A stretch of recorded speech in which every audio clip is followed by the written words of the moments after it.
కమ్మని పప్పు కాచిందెయ్యి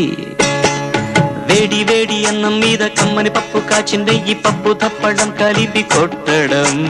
భోజనం వన భోజనం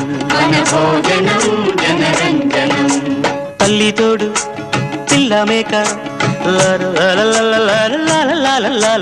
తల్లి తోడు పిల్ల మేక ఆలు మగలు అత్త కోడలు బాసు బంటూ ఒకటేనంటూ కలవడం